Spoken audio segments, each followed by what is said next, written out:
Bonjour bien-aimés, je suis tellement contente d'être avec vous pour ce moment et pour partager avec vous cette parole. Alors, je ne sais pas pour vous, mais moi j'aime beaucoup me retrouver dans les histoires bibliques, mais comme si je les vivais en réalité. Et je ne sais pas si vous vous êtes déjà laissé être transporté dans des situations que les gens ont vécues dans la parole de Dieu et que Dieu, les choses par lesquelles Dieu les a fait passer par des épreuves ou par des victoires, et on peut s'imaginer qu'aujourd'hui les choses ne sont pas différentes, c'est-à-dire que Dieu n'est pas différent et nous vivons exactement les situations similaires dans une autre époque évidemment. Alors imagine que tu traverses cette mer Rouge comme du temps de l'Égypte, quand le peuple est sorti d'Égypte. Essaye de t'imaginer que tu as traversé au milieu d'une mer géante qui s'est écartée pour te laisser passer entre deux éléments naturels immenses et impressionnants, envers des situations qui étaient juste surprenantes, choquantes, dont tu n'étais même pas préparé. Et je crois qu'il n'était pas préparé à cela, mais absolument pas. Il ne savait pas du tout. Il ne savait qu'une chose, c'est que l'ennemi les poursuivait. Et il voyait une chose, c'est que devant eux, il y avait une mer énorme, des vagues énormes, et on leur parle de terre promise. Et on peut s'imaginer que la terre promise, à ce moment-là, elle est où? Elle est où si ce n'est la noyade en réalité? Et là, tu peux voir, et pourtant, tu peux voir que Dieu est tellement puissant. Et il est toujours le même aujourd'hui. Il n'a pas changé pour ta vie d'aujourd'hui. Il est toujours le même, la même puissance. Et la même action. Et la puissance surnaturelle a été activée. Et tu peux voir combien les ténèbres ont été surpris, combien cela a été inimaginable par l'ennemi. Parce que grande et totale était leur défaite. Grande et puissante est leur défaite quand tu traverses de l'Égypte jusque dans la terre promise au travers du sang de Jésus. Et tu peux voir que ta raison de vivre aujourd'hui, c'est de traverser justement ces éléments-là qui sont contraires à la foi, que parfois au doute. Et on peut voir que la foi, elle peut visualiser justement un niveau beaucoup plus haut et plus fort. Et parce que Dieu ne se laisse pas surprendre par des petites choses. Dieu te surprend par des grandes choses. Et tu peux voir que grande et puissante a été la défaite de l'ennemi. Alors, je ne sais pas aujourd'hui quelles sont les choses que nous confrontons, quels sont les éléments qui se dressent devant nous, quelles sont les situations qui se dressent à nos côtés, autour de nous, etc. Et quels sont nos rêves, quelles sont les promesses de Dieu dans notre vie. Et je peux voir que jusque dans la terre promise, ils ont été vraiment transportés au travers du miracle de Dieu et au travers, pour nous aujourd'hui, au travers du sang de Jésus. Quelle traversée, oui, quelle liberté de pouvoir aller, de traverser, et aussi pour nous de pouvoir aller, de traverser ces éléments et de revenir en Égypte pour chercher justement au travers du sang de l'agneau, pour ramener les captifs et les ramener dans le royaume de Dieu, et ainsi de suite. Tu ne cesses de traverser au travers du sang de Jésus d'un bout à l'autre. Le sang de Jésus nous permet la traversée, nous permet de revenir dans les éléments démoniaques et de récupérer la provision, de récupérer les choses que Dieu nous a promises, de les récupérer, de les ramener dans cette terre promise, dans le royaume de Dieu. Et tu ne cesses alors d'expérimenter la puissance du sang de Jésus d'un bout à l'autre pour prendre à l'ennemi ce qui ne lui appartient pas et ce que Dieu ne lui a jamais donné. Alors, quelle est ma raison d'exister? Peut-être tu vas dire, waouh, quelle est ma raison d'exister ici sur cette terre, juste subir la vie tous les jours en priant un peu par-ci, par-là, en écoutant la parole de Dieu. Ok, d'accord, c'est déjà bien, mais de quelle manière? Y a-t-il plusieurs manières, plusieurs façons de vivre sa vie avec une réelle raison d'exister. La parole me démontre que ce n'est pas que ce n'est que par la grâce et celle de la sacrificature en réalité. En Hébreux 5 au verset 1, tu peux voir que sans sacrifice, on ne peut pas s'approcher de Dieu. Et tu peux voir aussi dans la parole de Dieu, j'aime beaucoup m'identifier aux personnages bibliques. Tu peux voir Naomi, combien elle a été bénie à Bethléem parce qu'elle a ramené Ruth comme une offrande. Elle a ramené Ruth comme une offrande qui lui a coûté quelque chose, parce qu'elle ne devait compter que sur Dieu pour cela. Et le sacrificateur est responsable de deux choses. Premièrement, les offrandes et le sacrifice. Et sans sacrificature, en réalité, il n'y a pas d'offrande. Et sans cela, on ne peut pas s'approcher de Dieu. Et au verset 2, tu peux voir que la parole nous montre comment nous devons nous occuper avec douceur de l'ignorant et de ceux qui s'égarent, puisqu'il est lui-même entouré de faiblesse. Et dans la version de Tob, tu verras que Tob traduit cela par atteinte de tous côtés par la faiblesse. C'est comme cela que la traduction est donnée. Et je peux voir que nous sommes entourés réellement de faiblesse. Et dans la traduction Darby dit que enveloppé d'infirmité. Donc, il nous parle d'infirmité. Les faiblesses sont des infirmités. Et c'est vraiment la nature charnelle, évidemment, qui se manifeste. Et c'est ce que tu trouves aussi dans la version grecque d'origine, quand Paul, il veut nous parler de la douceur. Paul veut nous dire ne pas réagir excessivement avec excès en réalité par rapport aux situations que nous pouvons rencontrer ou que nous pouvons parfois devoir confronter ou confronter. Et c'est peut-être pour cela que Naomi a fait grâce à Ruth. Elle aurait pu dire, c'est à cause de toi, Ruth, que mon fils est mort, etc. C'est à cause de ta sœur que mon autre fils est mort. C'est à cause de nous tous que mon mari est mort, etc. Et tu ne m'as pas donné d'héritage, toi, Ruth, tu es stérile, tu ne m'as rien donné, je n'ai pas d'héritage. Et tu me demandes aujourd'hui de t'intégrer dans ma vie et dans mon futur, Ruth. Mais quelle question! Mais je ne comprends pas ce qui te passe par la tête, Ruth. Tu ne comprends pas qu'il te faut retourner à Moab comme ta sœur et rejoindre ta famille et ton passé. Et tu peux voir qu'il y avait une différence entre assimiler et accepter. Il y avait une différence entre ce que Ruth avait assimilé de Naomi et entre ce qu'elle devait accepter au final. Et quand tu fais le pastorat avec une personne qui a encore des combats, des luttes, qui a encore beaucoup de combats par rapport au passé, parfois un retour en arrière, 10 pas en arrière, un pas en avant à chaque fois. Et toi, tu es le leader, ou parfois avec nos enfants aussi, nous pouvons aussi vivre cela. Et tu peux voir que parfois, il y a des personnes même qui retombent dans le passé. Alors, comment vas-tu réagir?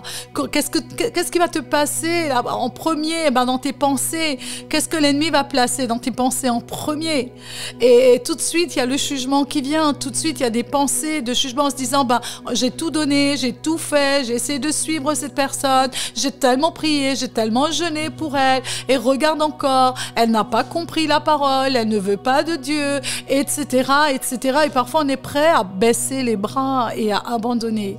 Ou est-ce que tu vas penser, aussi comme Naomi aurait pu penser, qu'est-ce que Dieu peut bien faire avec toi?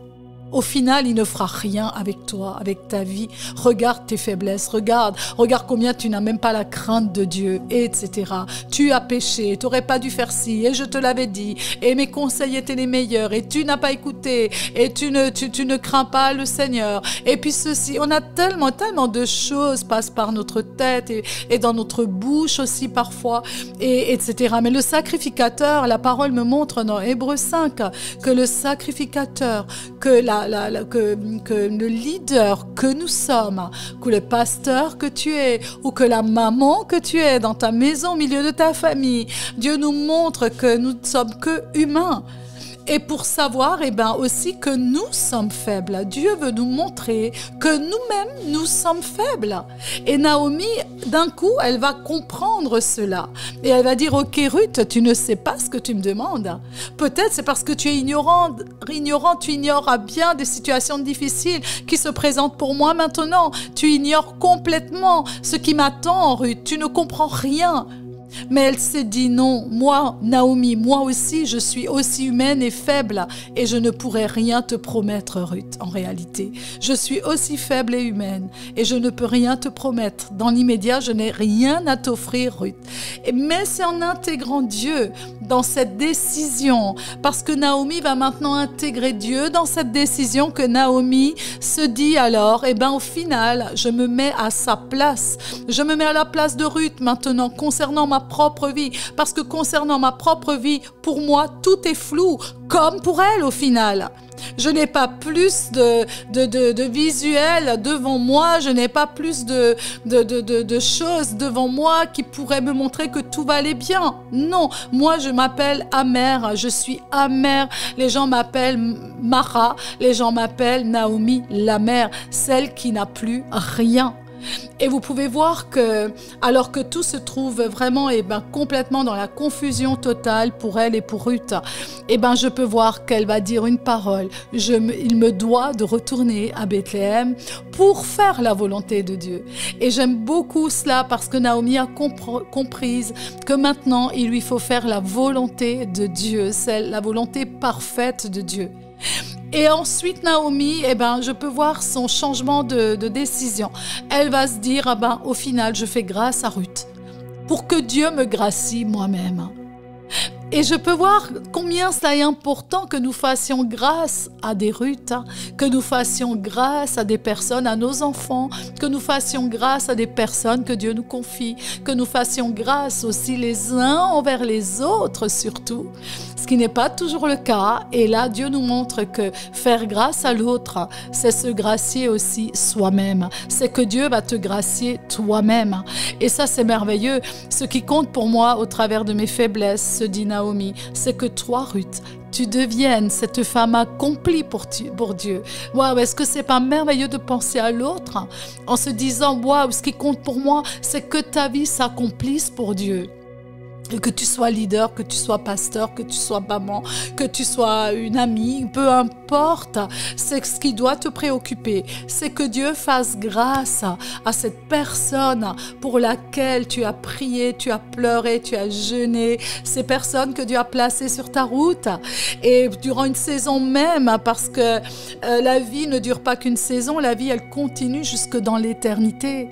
Et là, je peux voir que le désir de Naomi, c'est que Ruth devienne une femme accomplie pour Dieu. Et c'est pour cela que le sacrificateur que Dieu a établi pour nous, c'est ce que c'est que d'être humain, que d'être humaine, que d'avoir nous-mêmes nos faiblesses, que d'avoir des infirmités, que de vivre vraiment dans ce combat que nous pouvons mener entre la chair et l'esprit. Mais en tant que leader ou parent spirituel ou parent d'une famille, souvent, on peut se montrer supérieur à nos enfants et alors nos enfants ne se confient plus à nous. On peut se sentir supérieur en tant que leader et les personnes ne vont plus se confier à nous. Et c'est pour cela que ce n'est pas le cas de tous. C'est vrai, tout le monde n'est pas comme cela. Beaucoup de personnes ont réalisé leur faiblesse, heureusement d'ailleurs, mais c'est souvent une erreur dans notre responsabilité que Dieu nous accorde et nous confie. Et je me rappelle mon époux concernant Anaya Sharon, et même Flora d'ailleurs, nos enfants, on a déjà vécu des expériences qui nous ont montré que nous ne pouvons que faire grâce au final. Et je me rappelle donc ce rendez-vous que Anaya demande à son papa, et pour aller manger au restaurant parce qu'elle avait des choses à lui dire, elle avait à se confier à lui, et il y avait de quoi franchement exploser, il y avait de quoi juger, il y avait vraiment qu'à se mettre en colère. On aurait pu, je ne sais pas, mais mon mari, je ne sais pas comment il a fait, mais il est resté dans une position où il a reconnu lui-même ses faiblesses en tant qu'homme, en se disant, mais qui suis-je moi pour ne pas faire grâce, puisque Dieu me fait grâce chaque jour. Et là, il lui dit, ma chérie, mon amour, je veux que tu saches une chose à propos de Dieu, c'est qu'il ne peut pas être choqué, peu importe ce que tu me dis ce soir, moi-même je ne serai pas choquée, parce que je continuerai toujours à t'aimer, quelles que soient les décisions que tu prendras toujours dans ta vie, je serai toujours là, et je serai toujours là quand tu auras besoin de moi, et je t'aimerai toujours. Et je peux vous dire que ce qui ne choque pas Dieu ne devrait pas nous choquer non plus, ça c'est clair. Et ce genre de sacrificateur ne va pas être choqué par des confessions de tout genre, même les plus graves. Et parfois, il y a des gens, ils n'osent pas se confesser parce qu'ils se disent « Non, ce leader est trop parfait. Ce leader ne va pas me comprendre. » Ou « Ma maman, je ne vais pas me confier à maman parce qu'elle se dit toujours parfaite. Donc, comment est-ce qu'elle va me comprendre? Elle va me juger. Et ce n'est pas la peine. Je vais encore avoir plus mal le fait d'être jugé que le fait d'être gracié. » Et je vous dis au final, si je suis là, ce n'est que par grâce. Amen. Et c'est ce qu'on doit se dire dire ce n'est que par grâce. Et peut-être qu'avec le temps, on s'est habitué à entendre beaucoup de choses, des choses effrayantes, parfois des confessions difficiles même, où on se demande, les gens, c'est vraiment une grâce s'ils peuvent se confesser aujourd'hui, vu leur passé, vu les difficultés qu'ils ont pu vivre. Mais pour certaines situations, je dirais, je ne savais même pas que cela puisse parfois exister dans une vie, dans la vie d'une personne, tellement les choses sont... La vie a été cruelle avec eux. Et c'est même difficile d'en sortir et de sortir de ce chaos du passé. Surtout au début du ministère, je me rappelle, on a rencontré des situations, nous, on n'avait pas l'habitude, ni des délivrances, on n'avait pas l'habitude de beaucoup de choses. Et comme l'inceste, comme l'abus sexuel sur les enfants, tout ça, ou d'autres choses terribles, nous, on n'avais pas l'habitude, si c'est ma propre vie qui en était affectée, mais je ne pensais pas que cela était tellement la réalité sur beaucoup de femmes, sur beaucoup de personnes. Et c'est vrai qu'on est tellement étonnés. J'étais tellement étonnée à ce moment-là de plein de choses que j'ai pu comprendre que le péché au final reste le péché quand même. Et même si Dieu nous fait grâce, on comprend que le péché est le péché. Et c'est vrai que le péché ne doit pas être toléré. Ce n'est pas parce que je fais grâce à une personne que je tolère le péché, mais que ce n'est pas à nous de condamner cette personne. Nous n'avons pas le droit de condamner. Nous avons un sacrificateur qui ne nous condamne pas non plus, c'est Jésus. Jésus, le sacrificateur des sacrificateurs. Il n'est pas venu pour nous condamner non plus. Et Ruth va essayer de convaincre Naomi de tout son cœur. Elle essaye de la convaincre parce qu'elle avait compris que la décision de Naomi était radicale. Naomi s'est vraiment débattue avec cette idée de ramener Ruth avec elle. Et elle va être tellement radicale que de renvoyer Ruth à Moab, dans son ancienne vie, dans le pays des idoles, dans le pays des malédictions ancestrales qu'il a revendiqué en réalité. Et combien ton passé parfois te revendique, combien notre passé peut nous revendiquer, etc. Mais c'est une chose réveille le cœur de Naomi. C'est ce qu'elle avait communiqué à Ruth. Et c'était même si toi-même tu vois qu'une personne que tu aimes tellement et que tu visualises tellement dans la foi, le succès de cette personne, que ses rêves se réalisent également, etc. C'est le but d'un leader, c'est de visualiser au travers de la foi afin que les rêves pour cette bien-aimée ou ce bien-aimé se réalisent dans sa vie et que le salut réellement soit une réalité dans la vie de cette personne, qu'elle puisse vivre de victoire en victoire cette personne. Ça, c'est la réalité dans notre cœur, c'est le désir de chaque leader, de chaque pasteur. Et c'était vraiment, et là je peux voir qu'elle avait communiqué quelque chose à Ruth, Naomi. Et c'était que Dieu lui avait fait grâce. Voilà ce qu'elle va communiquer à Ruth, c'était que Dieu lui avait fait grâce pour retourner à Bethléem. C'était une grâce de voir cette porte s'ouvrir à nouveau, cette porte de la maison du pain de vie. C'était une faveur de pouvoir retourner dans la volonté parfaite de Dieu. Et voilà pourquoi elle fait grâce à Ruth. Ton Dieu sera mon Dieu, etc. Là où tu mourras, je mourrai. Et Ruth va s'intégrer dans la foi de Naomi. Ruth va s'intégrer dans le futur de Naomi. Ruth va s'intégrer dans le cœur de Naomi. Et Ruth va s'intégrer dans le leadership de Naomi. C'est quelque chose d'extraordinaire. Combien d'années cela a-t-il mis? On n'en sait rien. On ne sait pas combien de semaines, on ne sait bien pas combien d'années. Tout ce qu'on sait, c'est que Naomi a passé quelques années à Moab.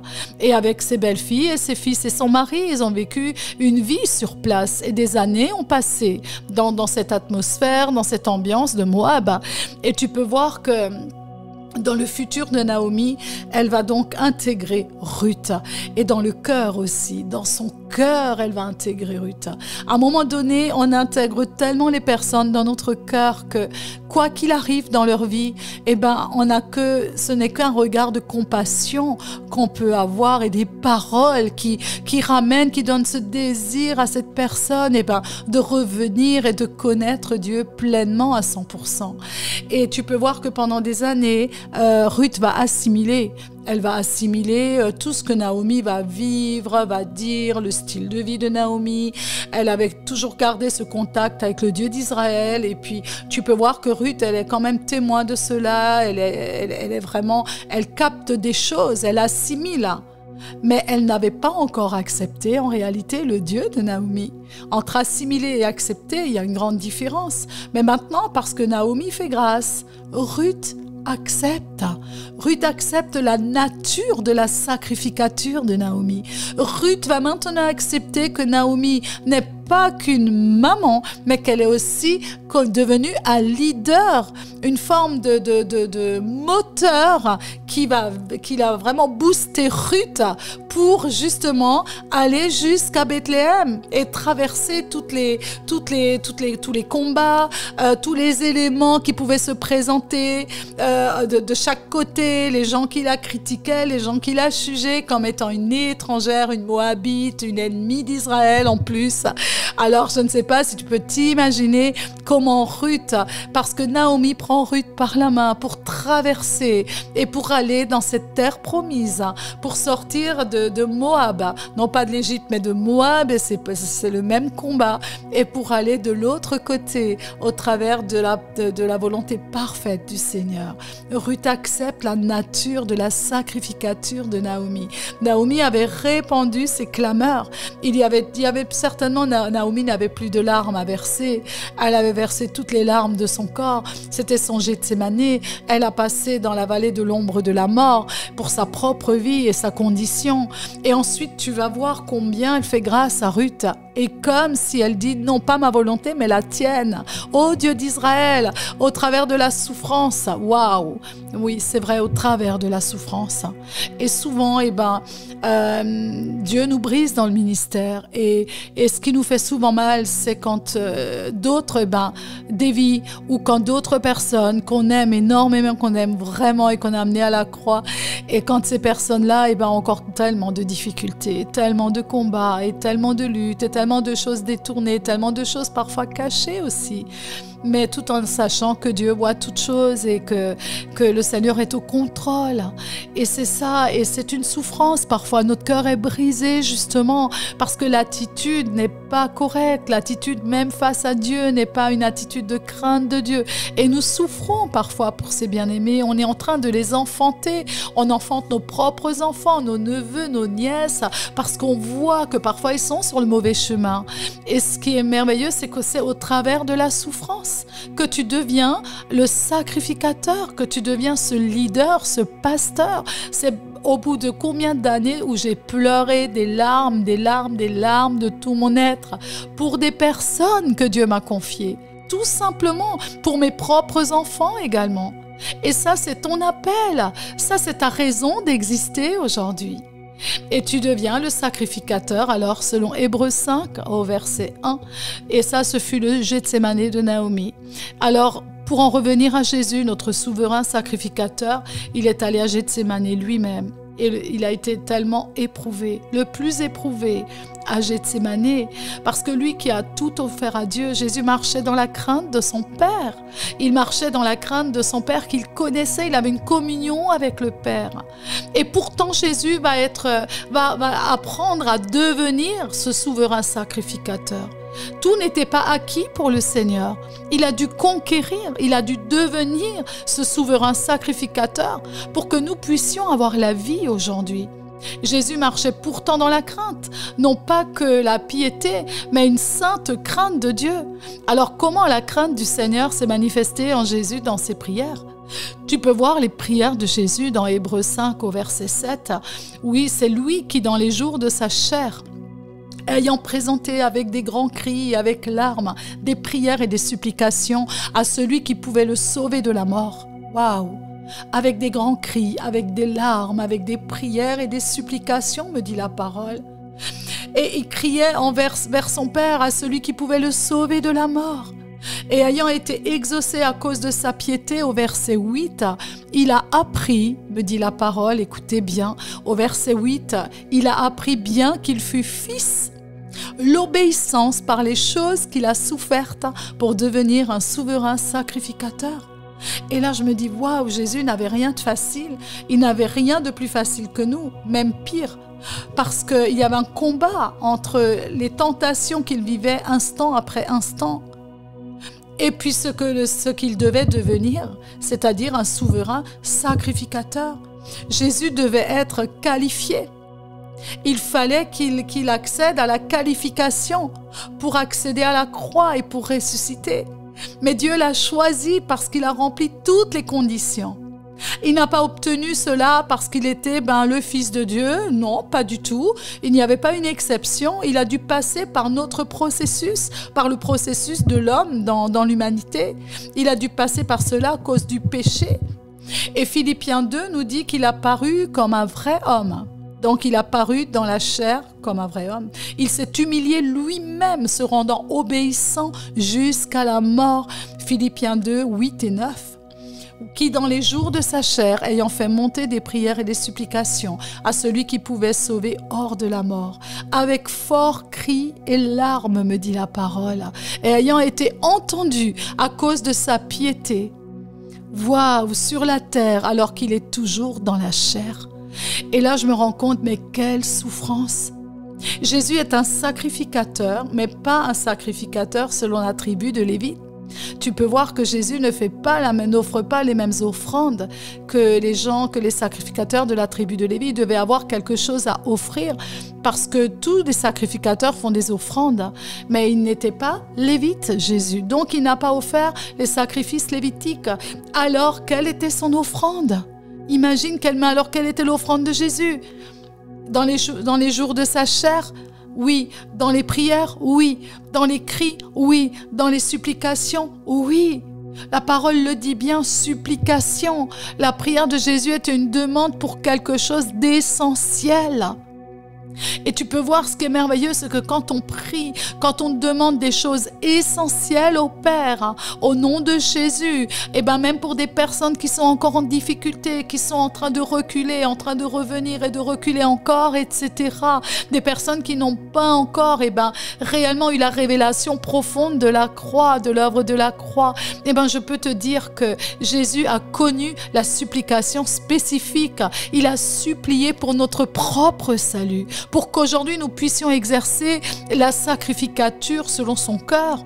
Il a supplié, il demande une seule chose, le Seigneur, c'est la miséricorde à Dieu. La miséricorde, même pour lui-même, pour accéder à la victoire complète et totale. Il demande la miséricorde. Il va plaider pour la miséricorde. Et nous aussi, nous avons ce pouvoir de plaider pour la miséricorde pour toutes ces personnes que Dieu nous confie. Pour nos enfants, pour nos familles, nous devons plaider pour la miséricorde de Dieu. Et Dieu, le Père, lui a accordé cela. Dans Hébreux 13, au verset 15, par lui offrons sans cesse un sacrifice de louange, de prière et de supplication. Et tous les jours de sa chair, il offrit cette offrande à Dieu. Jésus a offert cette offrande à Dieu tous les jours de sa vie terrestre. C'est impressionnant parce qu'il a été confronté dans la chair en tant qu'homme. Toutes les tentations sur cette terre, il les a connues. La Bible dit qu'il a été tenté en toutes choses. Je ne sais pas si vous pouvez vous imaginer qu'en si peu d'années, en 33 années, il a été tenté en tout. En toute tentation. Et on se dit, mais comment il a fait pour supporter cela? En étant le Fils de Dieu, mais dans la chair également. Et donc, il a offert cette offrande de pouvoir résister à toutes les tentations. Cela a été une offrande de pouvoir résister à la tentation. Et celui pourtant pour qu'il puisse nous sauver. Et Dieu nous appelle à sauver des personnes de la mort. Il nous appelle d'avoir la bonne attitude en tant que leader pour qu'aucun ne se perde. Et parfois, c'est vrai que nous vivons des choses douloureuses. C'est vrai que beaucoup de personnes peuvent abandonner la foi. C'est vrai qu'il y a des personnes qui abandonnent, mais je dirais jamais entièrement. Moi, je dirais toujours que c'est pour un temps. Pour un temps, et Dieu va faire grâce. Dieu va ramener à la maison ceux pour lesquels tu demandes miséricorde. Dieu nous appelle à sauver les personnes de la mort. Parfois, ils sont en train de mourir, vraiment, ils retournent dans le passé. Et pourtant, ils vont être ramenés à la vie à cause de tes supplications, à cause de ta douceur, à cause de ta patience, parce que tu as reçu le cœur de la sacrificature. Et c'est pour cela que le Père n'a pas empêché Jésus de passer par la mort. Mais de la mort, il va le ramener à la vie. Et je crois que parfois les gens passent par la mort encore, mais ils seront ramenés à la vie. Et je le crois parce que nous avons demandé la miséricorde de Dieu, parce que nous avons la douceur du sacrificateur. La crainte de Dieu était l'essence qui émanait des cris et des larmes. À Gethsémani, tu peux voir l'endroit où on presse les olives, mais il fallait que les olives soient piétinées, déchirées, déchiquetées, en tout petits morceaux, écrasées. Tu peux voir que, waouh, il fallait que l'huile soit extraite de la vie de Jésus. Il fallait que l'huile soit extraite de Jésus au travers de Gethsémani. Quel processus, quelle souffrance que cela implique. Et souvent, on a du mal à tenir debout en tant que leader. Mais pour être ce leader, ce sacrificateur, pour être rendu parfaite dans l'excellence au travers du nom de Jésus, au travers de la grâce de Dieu, au travers de sa miséricorde pour notre propre vie, il fallait passer par la souffrance. Tu ne peux pas contourner l'épreuve et la souffrance dans le ministère. Même en tant que mère, je vois des mamans, elles n'ont pas le Seigneur et je peux vous dire, elles passent par des épreuves. Elles passent par des souffrances terribles. C'est pas parce que tu as le Seigneur que tu ne vas pas passer par la souffrance. Mais l'issue ne sera pas la même. Le résultat ne sera pas le même. Parce que Dieu entend, Dieu voit tes cris, Dieu entend tes cris, il coopère parce que tu demandes la miséricorde. Et cela a une réponse à 100% victorieuse. Et c'est pour cela que cela est la meilleure chose, c'est d'être une mère, une leader en Christ. Il y a beaucoup de leaders dans ce monde, mais nous avons cet avantage, c'est que Jésus a été le sacrificateur parfait pour que nous puissions le devenir également lui, au travers de lui. Jésus l'a prouvé qu'il n'y a pas une autre formule, il n'y a pas rien d'autre qui peut nous permettre d'accéder justement à ce leadership d'excellence. Waouh! Et ça m'encourage tellement et je me dis, Seigneur, peu importe. Je sais aujourd'hui en qui je crois. Je sais aujourd'hui qu'est-ce que Dieu fait et comment il opère dans ma vie au travers de la sacrificature.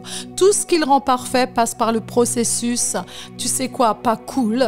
Non, pas cool, juste souvent on a tendance à reculer en se disant moi je veux pas souffrir, tout simplement.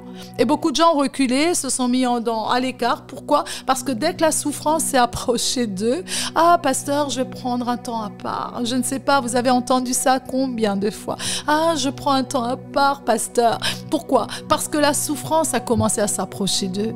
Mais tu peux peut-être l'éviter, oui, mais au cas où tu y arrives, alors en tant que sacrificateur, je peux te dire, alors tu ne parviendras jamais à la perfection au travers de l'obéissance. Parce qu'il en va du salut de toutes ces personnes que Dieu t'a confiées, de ton propre salut également.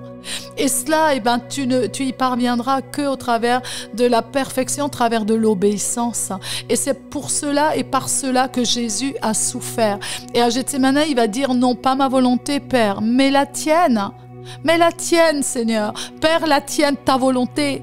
Parce qu'il a appris l'obéissance, même à Gethsémani encore, il va apprendre l'obéissance. Et il va devenir une source de salut. Je vais être un leader. Je vais être une source de salut parce que Jésus vit en moi. Et Jésus veut te donner des brebis, des personnes qui sont en grande difficulté, où il faudra du temps pour les ramener dans la terre promise de Dieu, dans le royaume de Dieu. Le Seigneur entend, il voit le cri de ton cœur et où tu vas dire non pas ma volonté, Père, mais la tienne. Et il va apprendre donc l'obéissance pour être cette source de salut, pour devenir le souverain sacrificateur. Il devait être qualifié. Et nous sommes souvent testés en tant que maman, nous sommes testés en tant que leader parce que nous connaissons Jésus et le Père nous teste, il nous teste aussi. En tant que souverain sacrificateur, nous devons être qualifiés. Nous devons grandir, nous devons marcher en avant, nous devons faire des pas de foi pour être qualifiés. Nous avons tout reçu en Christ, oui, le salut est gratuit, mais là il en va du salut des autres en tant que sacrificateur. Dieu l'a choisi parce qu'il a rempli les conditions, le Seigneur. Et quelles conditions? Est-ce qu'il a rempli le Seigneur? Est-ce que tout a commencé à Gethsémane? Non, pas spécialement, non. Non, parce que dès qu'il est arrivé dans ce bas monde de ténèbres, Jésus a été éprouvé. Et la parole me dit, en toutes choses et par toutes les tentations les plus horribles qui se sont liguées sans cesse contre lui. Tout le temps qu'il a marché sur cette terre, la parole me dit que tout n'est pas écrit dans la parole. Mais beaucoup de choses se sont passées, mais tout n'est pas écrit. Et la parole me dit, il a été tenté en toutes choses. Dieu n'a pas mentionné les tentations en détail, mais si c'est en toutes choses, vous pouvez vous imaginer comment l'ennemi, comment les démons se sont jetés contre lui dans son bas âge. Même dès qu'il est né, des enfants sont morts, des petits garçons premiers-nés sont morts, etc. Vous pouvez vous imaginer le combat qui a été mis en alerte, comment tout l'enfer s'est jeté sur lui. Et c'est vrai qu'on ne pense pas souvent à cela. On voit Gethsémane, on voit la croix, etc. On voit les 39 coups, les 40 coups moins 1, on voit tout ça. On voit aussi l'abandon de toutes les personnes qui ont été guéries, sont ressuscitées. On voit tout le bien qu'il a fait. On voit personne prend plus sa défense à Jésus. Très peu de personnes sont là et sont tellement faibles pour pouvoir prendre la défense du Seigneur, parce qu'il a choisi d'aller au bout. Il a choisi d'être le sacrificateur, le souverain sacrificateur qui a passé le cap, qui a passé tous les tests pour pouvoir nous sauver, pour que nous ayons toutes les victoires dans notre leadership. Alors ne pense pas que cela était juste un show final à la croix où tout l'enfer était présent. Oui, certainement qu'ils étaient présents, tous ces démons à Gethsémane et à Golgotha, mais ils étaient présents tout au long de sa vie. Le final, c'était la coupe. Et que contenait cette coupe? Toutes les additions de tous les péchés qui étaient venus tenter Jésus pendant 33 ans. L'addition de toutes les tentations, de toutes les choses les plus horribles humaines et les tentations les plus terribles, les plus horribles qui se sont liguées contre le Seigneur. Et pendant 33 ans, et qu'il a vaincu par la souffrance, parce qu'il était chair et sacrificateur, me dit la parole. Il était chair et sacrificateur. Et cette coupe maintenant, elle est concentrée. C'est la raison pour laquelle que pour Jésus, c'était tellement dur de la boire. Parce que c'est ce qu'il avait vécu, c'est les choses auxquelles il avait résisté. Jusqu'à Gethsémane, il va résister. Et là, maintenant, dans cette coupe, qu'est-ce qu'il voit? Toutes ces tentations qui étaient venues, il est maintenant obligé de boire cette coupe jusqu'à la lie pour pouvoir nous donner la vie. Je ne sais pas si on réalise pleinement. Et maintenant, cette coupe, elle est pleine de toutes nos susceptibilités.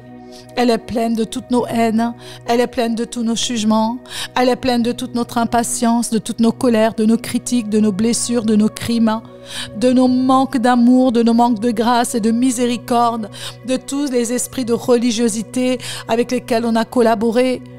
Et tu peux voir, il y a tellement encore de choses, il y a tellement d'impudicité, tellement d'impureté, tellement tant de choses, tellement de mensonges, tellement tant de choses horribles, tellement de crimes, tellement de méchanceté, tellement de haine. Et pourtant, c'est tout ce qu'il avait vaincu pendant 33 ans, tout va se retrouver au rendez-vous de Gethsémane en concentré. Et 3 fois, il s'écrie le Seigneur, si cette coupe pouvait s'éloigner de moi. Imagine l'atmosphère spirituelle démoniaque qu'il y avait qui était concentrée à Gethsémane. Est-ce que tu peux t'imaginer la présence des ténèbres qui étaient présentes, comment le ciel était d'airain à ce moment-là? Je ne sais pas si tu peux t'imaginer. Le ciel était en silence. Il y avait déjà cette préparation de la croix, tout ce qui allait arriver après. Mais quelle atmosphère concentrée qui avait jusqu'à endormir les disciples pour affaiblir Jésus. Mais il va vaincre pour toi. Il a vaincu pour ses disciples. Il a vaincu pour nous, pour nos familles, pour notre nation, pour qu'à notre tour, nous soyons simplement dans la sacrificature, sur l'autel du don de soi, sur l'autel de la souffrance et sur l'autel du brisement. Cela allait aller jusqu'à produire des grumeaux de sang à Gethsémane. Et pour moi et pour toi, la nourriture solide, elle appartient au parfait. Et cela ne passe pas par les émotions. Cela ne passe pas par l'exaspération, ni par la colère, ni par la souffrance et par l'esprit, tout comme Naomi. mais par la souffrance, pardon, et par l'esprit, tout comme Naomi. Mais pas par les émotions, pas par l'exaspération, pas par la susceptibilité non plus. Amen. Mais réellement, par la souffrance et par l'esprit, comme Naomi. Et c'est pour cela, tu ne peux rien faire sans lui. Et c'est pour cela qu'il nous apprend à faire grâce. Jésus nous apprend la douceur. Et il nous apprend à combattre la chair et à vaincre au final pour exercer la sacrificature. On va maintenant poser la main sur notre cœur. On va lui dire, Seigneur, touche ma vie maintenant. Seigneur, tout comme Naomi qui a passé par cette vallée de l'ombre de la mort, qui a appris au travers de ces épreuves, a crié à toi, Seigneur. Elle a crié au Dieu d'Israël. Elle a crié. Elle s'est vidée de toutes les larmes de son corps, dans l'incompréhension la plus totale, dans le brisement le plus total, jusqu'à se considérer comme une femme maudite, une femme amère qui a tout perdu, qui ne retrouve plus aucune chance, aucune grâce au final. Mais Seigneur, c'est vrai que nous ne pouvons rien faire sans toi. Apprends-nous à faire grâce. Apprends-nous à nous faire grâce à nous-mêmes déjà, Seigneur. Apprends-nous cette douceur dont nous parle Paul en Hébreux 5. Seigneur, que nous puissions offrir la douceur autour de nous. Apprends-nous à combattre la chair et à vaincre pour exercer la sacrificature, mais d'une manière victorieuse, Seigneur. Donne-nous un cœur patient, tout comme Naomi. Donne-nous à reconnaître nos faiblesses, afin que nous puissions toujours accepter celui ou celle qui est faible, Seigneur. Oui, nous sommes faibles et nous avons besoin de miséricorde pour nos vies, Seigneur. Nous avons besoin de miséricorde pour nos familles. Nous avons besoin de miséricorde pour le ministère, Seigneur. Nous avons besoin de miséricorde envers tous ceux et celles que tu nous as confiés, Père, parce que tu nous as tant aimés. Donne-nous à patienter comme Naomi qui a obtenu miséricorde pour prendre soin de Ruth, Seigneur. Seigneur, donne-nous un regard nouveau, non pas le regard du jugement, non pas le regard de la suspicion, Seigneur, mais donne-nous un regard de miséricorde. Donne-nous un regard, Seigneur, au travers de la douceur, au travers de la patience. Seigneur, en sachant que tu fais miséricorde, Seigneur, et que la miséricorde est la conséquence de nos supplications, de nos cris devant toi, de nos larmes, Seigneur, pour ces personnes qui ne se sont pas encore affermies à la croix, au travers de la croix, au travers de, Seigneur, au travers de la croissance spirituelle et de la maturité spirituelle. Seigneur, accorde-nous cette faveur, Père, que nous puissions apprendre, Seigneur, la sacrificature au travers de toi, dans ta présence. Seigneur, simplement parce que nous cherchons ta grâce. Père, merci parce que nous reconnaissons nos faiblesses aussi.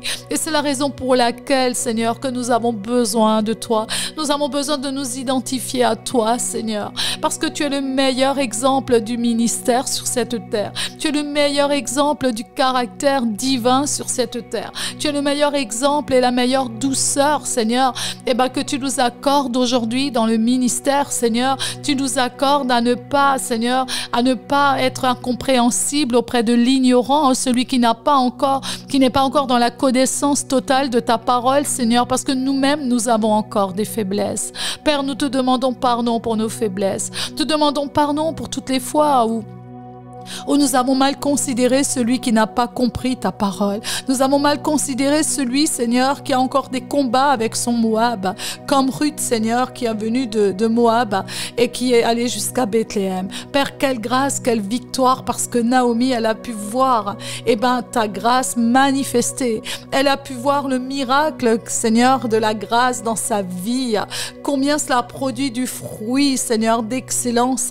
Et Père, nous voulons vraiment te remettre chaque personne aujourd'hui que tu nous confies, Seigneur, dans la sacrificature. Nous te remettons nos enfants, nous te remettons tout ce que tu nous as confié, Seigneur. Et que jamais, Seigneur, nous ne puissions être durs, que nous ne puissions pas manquer de patience, Seigneur.